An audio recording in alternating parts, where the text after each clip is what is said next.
Tout pour investir. Dose d'économie. Nicolas Dose est avec nous. Bonjour Nicolas. Bonjour. Vous nous parlez des marchés boursiers dans le vert, le dollar qui remonte, l'once d'or qui baisse légèrement, le baril de pétrole qui se hisse à 65 $, Bitcoin qui passe au-dessus des 105 000 $. Réaction sans doute aux négociations commerciales qu'on peut qualifier de positives entre la Chine et les États-Unis. Qu'est-ce qu'on sait de ces échanges sino-américains et en même temps un petit peu suisses du week-end? C'était à Genève, oui. Là, on a les éléments, enfin, on a les premiers éléments de l'accord. Donc, un accord est trouvé. La Chine dit que c'est un accord qui est dans l'intérêt commun du monde, mais espère qu'elle va pouvoir continuer à coopérer avec les États-Unis. Sous-entendu, on vient de franchir une étape de négociation, mais la messe n'est pas dite. Je rappelle que le point de départ de la discussion, c'est 145% de taxes américaines sur les produits chinois, en vigueur actuellement, et 125% de taxes chinoises sur les produits venus des États-Unis. Donc les premiers détails nous parlent d'une pause de 90 jours, c'est devenu le moratoire classique, 90 jours, et d'une baisse des droits de douane réciproques de 115 points. Ça veut dire qu'on tombe à 30% de taxes américaines sur les produits chinois, et on tombe à 10% de taxes chinoises sur les produits américains. Pas d'éléments supplémentaires pour l'instant, notamment qu'est-ce que l'accord contient en termes d'ouverture de la Chine pour les entreprises américaines. Qu'est-ce que l'accord contient éventuellement en termes d'accès pour les Américains aux minerais chinois, qui sont des éléments importants, mais qui, pour l'instant, n'ont pas été détaillés. Bon, on ne peut pas exactement parler de la fin de la guerre commerciale. Non, ça progresse. On a eu l'accord avec le Royaume-Uni, oui, ça progresse. Là, on a une désescalade entre la Chine et les États-Unis. Oui, évidemment, ça progresse. Mais ce n'est pas la fin de la guerre commerciale. 30% de droits de douane, ça reste élevé. Sur les Britanniques, on a ramené les droits de douane à 10% sur les automobiles britanniques qui vont aux États-Unis, mais que sur 100 000 unités. Si vous dépassez 100 000 unités, au-delà, on revient aux 27,5% de taxes douanières. Donc voilà, il n'y a pas vraiment de fumée blanche, mais en tout cas, les choses s'éclaircissent un peu. Et l'histoire, c'est qu'il faut que personne ne perde la face. Donc on voit bien pourquoi Trump recule. D'abord, il recule parce que c'était prévu. Vous annoncez pas 145% en vous disant une seconde que c'est tenable, évidemment. Il recule parce que les conditions financières se sont dégradées. Vous avez évoqué les marchés boursiers. On a quand même vu ce qui s'est passé sur le S&P 500. On a vu ce qui s'est passé sur le dollar. Même si sa conviction est qu'il faut avoir un dollar faible, il ne faut pas non plus avoir un dollar complètement à la cave. Voilà. Et on a vu aussi les phénomènes de hausse sur les taux souverains, qui sont quand même des signaux d'alerte de marché fondamentaux. Il recule parce que le consommateur commence à vivre les premières hausses de prix concrètement dans sa vie.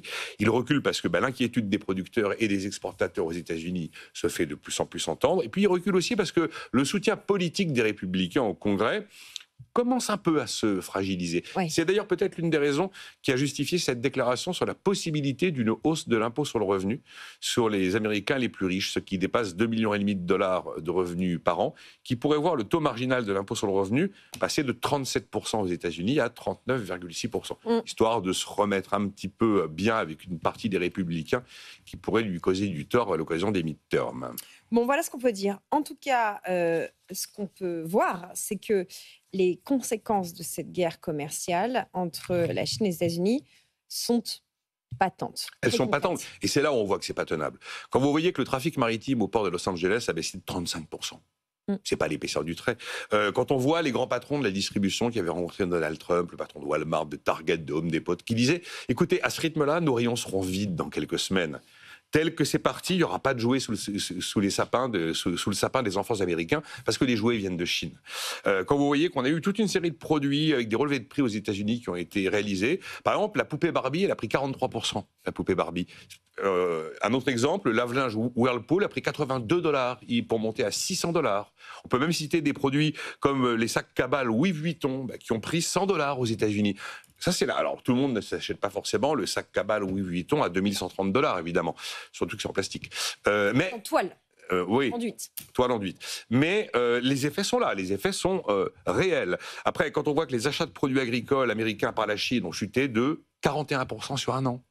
Et parmi le principal produit acheté par les Chinois, le soja. Et les Américains font partie des premiers exportateurs de soja. Et généralement, c'est des régions où on vote plutôt républicain et où on a plutôt voté Donald Trump. Mais on est sur des niveaux de recul ou de repli ou de volte-face de marché qui sont absolument incroyable. Les ventes chinoises destinées aux États-Unis ont baissé, moins 17% en avril. Alors elles font de la résistance. Oui, effectivement, on a vu des stratégies de contournement se mettre en place. Par exemple, maintenant, il y a des quantités de produits chinois qui vont d'abord s'installer sur le sol vietnamien et qui partent du Vietnam pour aller s'exporter aux États-Unis. Parce qu'au Vietnam, je ne sais plus où en sont exactement les droits de douane aujourd'hui, mais on n'est pas à 145%. Et puis il y a un autre exemple de stratégie de contournement qui nous était raconté vendredi par Emmanuel Combes. C'est un vrai chef-d'œuvre. Vous avez une compagnie comme Delta Airlines qui a acheté des avions Airbus. Alors Delta Airlines est venu prendre possession de ces avions à Toulouse. Sauf que l'avion, il a quitté Toulouse, il est allé se poser sur un autre aéroport d'un autre pays, d'une autre nation. Et après, ensuite, il a fait, par exemple, Tokyo. Après, il a fait Tokyo, USA. Le fait d'avoir fait une escale avant, c'est plus un avion neuf. Donc, il ne paye pas de droits de douane. Et vous voyez un peu les stratégies de contournement qu'il faut mettre en place pour éviter de se retrouver avec des trucs à 2-3 chiffres. Voilà.